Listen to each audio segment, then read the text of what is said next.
Today I'm 3D printing an extraordinary 3D model of a AT-AT from Star Wars, and this thing is fully articulated in every way. It is absolutely cool as hell.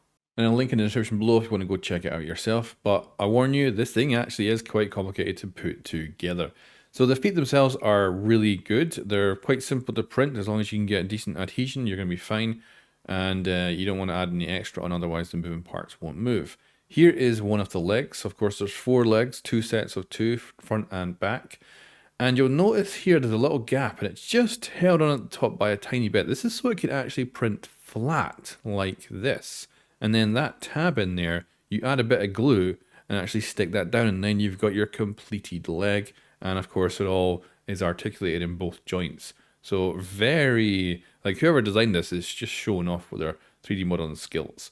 Then we got the kind of command module, and this has a piece in here to allow it to, again, articulate as well.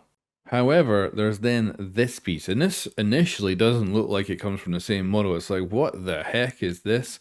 But this is the underside. So if I actually bring in this part, this is the top part, which you'll probably recognize from the shape of an AT-AT.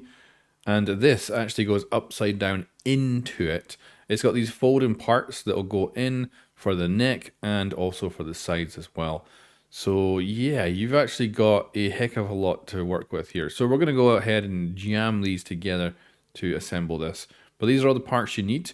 Quite a few, and definitely not particularly easy to print. Did this on my K1, and you do need very good adhesion to the base to get them to print off successfully. But that's what you need entirely printed out. I would also potentially recommend building this as large as you can, because I think that's the only thing I regret. I think it could have looked even better as a bigger 3D print.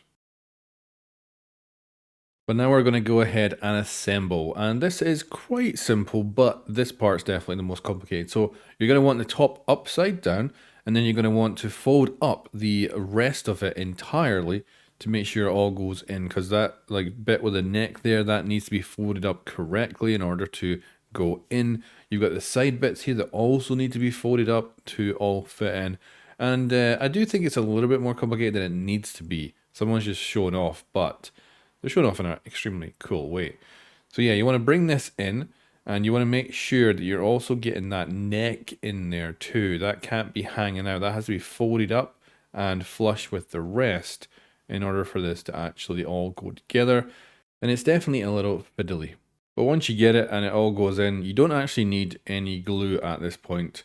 And I do add glue in later just to be sure, but it's quite well thought out. The legs and stuff, though, you will need some glue. But yeah, it's all a matter of getting this in. I was a bit wary here because I was thinking this thing is just going to break. But it ended up actually going in not too bad, and it's just about giving it the right force, getting it in, and then eventually, as you can see here, just totally pops in, and then boom, done. And it's in there pretty damn strong, and really quite a good overall fit.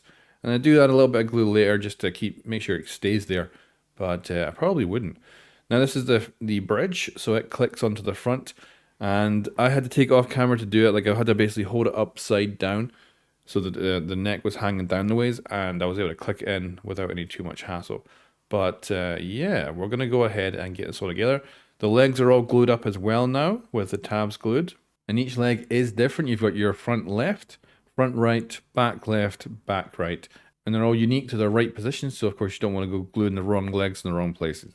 And I'd also say that when you do take these off the printer originally, they will probably not bend immediately. I would recommend gluing up that front piece first, and then going ahead and just giving the joints some force, and they will kind of crack and be movable. But yeah, here is our AT-AT really starting to take shape. So as you can see, we've got the full body together now and that bridge on the front. And now I've separated the legs out to try and make sure I've got them the right way around.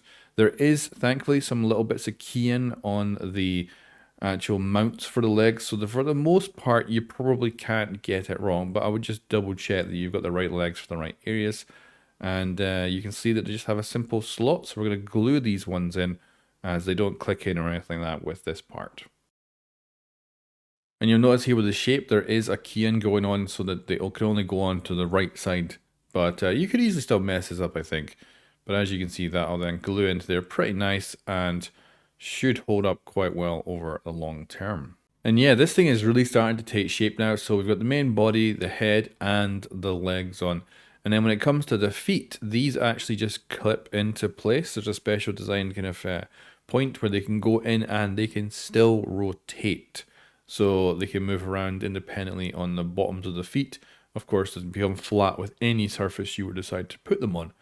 So really incredibly well thought out and well made, and very, very impressed for sure with this model. It looks incredible. And these things are not on there totally well. They will quite easily pop off, but they do the job. And of course, because they are at the bottom with the actual ATAT above them, the weight is on top of them, so they don't really need to be too well stuck on once you flip the whole thing upside down. So yeah, works out actually incredibly well. And of course, it means that it is indeed fully articulated with this model. But that's it, we're done. We can flip it the right way up now and we can start to pose it. So I would say that when it comes to printing this thing, you're going to need good adhesion to your print bed big time. You can't have any additional adhesion. The bits are going to be a real pain in the ass to print off. The top piece though, that you can have additional adhesion. I did that and cleaned it up afterwards. So the actual top bit completely fine to print quite easily. But the rest, because they all have moving parts, you're going to probably want to have no adhesion at all. So this is not an easy print, but once you pull it off, oh, it looks so good. And like I say, I would scale it up as well if you can in your printer. I think I could have gone for easily 20 to 50% bigger and probably would have looked even more stunning. And then the pose in itself took me a while to get the legs into any much of the right positions. It is not easy to get it balanced. I kept getting it like lopsided all the time, and it was quite a pain in the ass. But once you do get it set up, it looks very, very good, and you can put this in any pose you want. You could do the collapse pose where it's fallen down in the movies.